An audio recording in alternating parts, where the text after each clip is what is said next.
జయర్భద్ర భద్రకాళి మాత నమో నమ. ఇంక కూటిమి ఏం చేయాలన్నా పింఛన్ 1000 రూపాయలు పెంచినారు.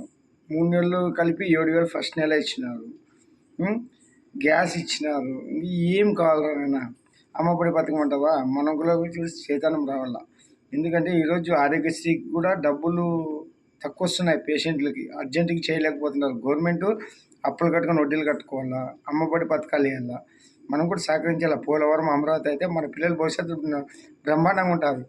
మనం ఇట్లా పప్పులు బెల్లాలు పంచుకుంటూ తీసుకుంటూ కూర్చుంటే సంక్షేమాలతో సంక్షోభం వస్తుంది.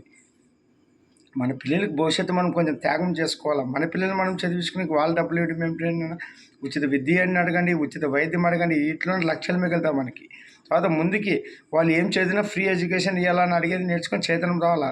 ఎలక్ట్రానిక్ మీడియా కానీ మేధావులు కానీ ఫస్ట్ ప్రజల్లో ఈ సంక్షేమాలంటే ఒక లిమిట్, అవి ఎక్కువ తీసుకోవడం వల్ల వచ్చే సమస్యలు కూడా వివరించాలా ప్రజలకు. మీరు వివరించి సంక్షేమాలతో సంక్షేమం వస్తుందని చెప్పాలా. ఉచిత విద్య అడగండి, వైద్యం అడగండి, డెవలప్మెంట్, మౌలిక వసతులు, స్కిల్ ద్వారా ఏదైనా వాళ్ళ టాలెంట్ బట్టి ఉద్యోగాలు, మౌలిక వసతులు, పరిశ్రమలు స్థాపించేది అడగండి. ఇది నేర్చుకుంటారు నాయన. రాను ఇంక వీరభద్ర యుగం.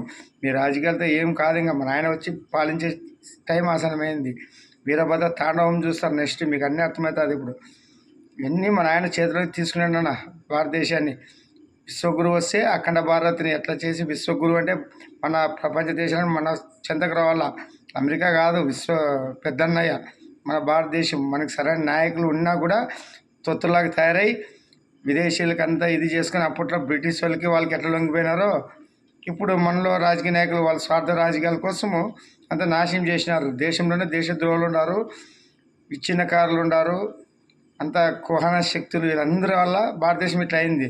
ఇంకా రాబో రోజుల్లో మన ఆయన వచ్చి పాలిస్తారు. అన్నీ అర్థమవుతాయి ముందుకు. మీకు రానున్నవన్నీ మంచి రోజులు.